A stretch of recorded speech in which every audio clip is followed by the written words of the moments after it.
Hi, welcome to my sewing studio. Today we are going to talk about how to read a smocking graph. Now, smocking is simply embroidery on pleated fabric, and in most forms of embroidery you need to transfer the embroidery design to the piece of fabric, but that is not the case in smocking. Instead, you just read the smocking graph. Now, if you're interested in smocking and you don't know what I'm talking about, I have a whole video on how to get started smocking. Jump over, check that out, then come back here to find out how to actually read the graph. Let me first introduce myself. I'm Lisa from Pink Hollybush Designs, where we talk all things sewing and smocking. And as I said, today we are going to talk about how to read a smocking graph. So let's dive in and let me show you how you do that. This is Finley. It's a free smocking design from Pink Hollybush Designs. And of course, I will put a link down below so you can jump on over to the website and grab a copy if you would like it. Over here is my strip of pleated fabric. You can see that I don't have the pleats pulled up right now. And the reason for that is so you can clearly see the pleating threads. So over here on the graph, you will notice that there are 7 horizontal rows, each numbered 1 through 7. Now these 7 rows correspond to my 7 pleating threads in my piece of fabric. And I know from the graph, since there are 7 rows, that I need to pleat a strip of fabric with those 7 rows. Now row number 1 and row number 7 are holding rows. You can see that there's no smocking on either of those rows. The holding rows are sometimes labeled a number, like they are here in Finley, or they're sometimes just labeled with an H, and then the numbers in the rows in between would be numbered. Whichever method is used is just up to the preference of the individual designer. But in both cases, you'll know that these are the holding rows because there is no smocking on them. Now the holding rows are there to keep the pleats straight while you're smocking. They're also used to assist in construction. So typically, the top pleating row would end up in the seam allowance of the garment when it's constructed. The bottom pleating row would also end up in the seam allowance of the garment if this is used as an insert. If you have a full skirt or romper below this, the bottom pleating row would just end up being removed once the smocking is completed. Occasionally, you will get 2 holding rows above and below. That's typically done with an ornament, for example, where you're having to really shape the piece of smocking. And you again will know that because on the graph, there'll be no symbols for any of the smocking stitches on those holding rows. Now, the graph, as you can see, has symbols, and each of these represents a stitch. While the symbols will vary slightly from designer to designer, they are pretty uniform.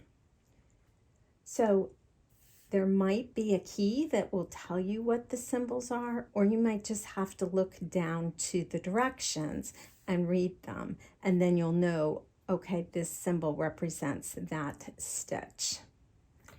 So for example, if I look down at my directions, it says row 2 is the wheat stitch, and here's row 2.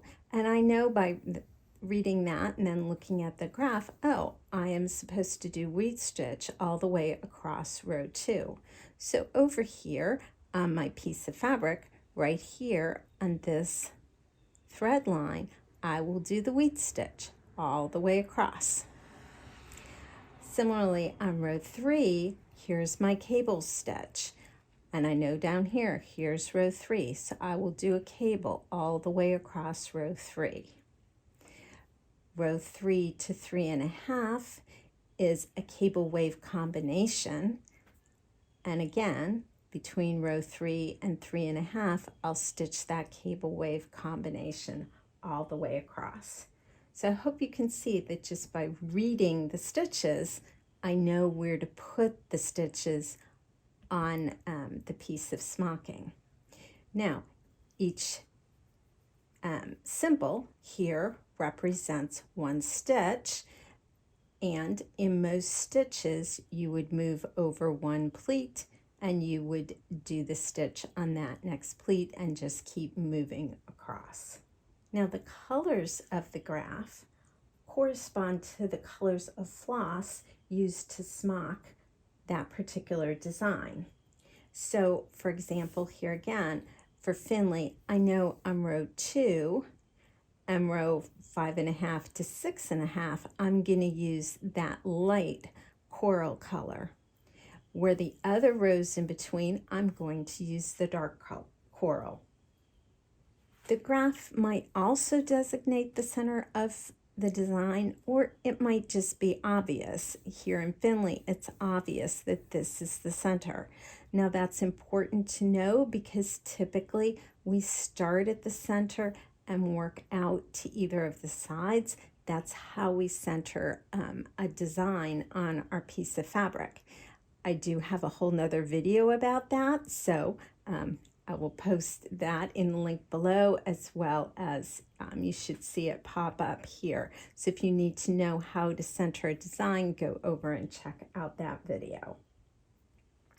The graph might also tell you the repeat of the design, or you can just figure it out by counting the stitches. So for example, here on Finley, we have an 18 stitch repeat. And the way I would know that is if I start here, 1, 2, 3, 4, 5, 6, 7, 8, 9, 10, 11, 12, 13, 14, 15, 16, 17, 18, brings me back to where the design will start repeating again.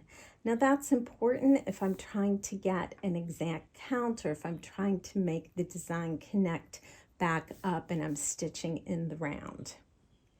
But again, a lot of that will be solved just by centering your design. You still need the directions. Occasionally you want to look down and be able to confirm, for example, that this is the wheat stitch, or that this symbol means that we want bullion roses.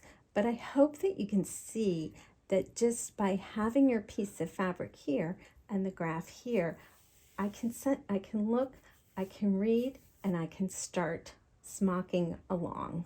I hope this has been helpful. Again, if you want more information about smocking, please check out my Get Started Smocking video, and I also have a whole smocking playlist.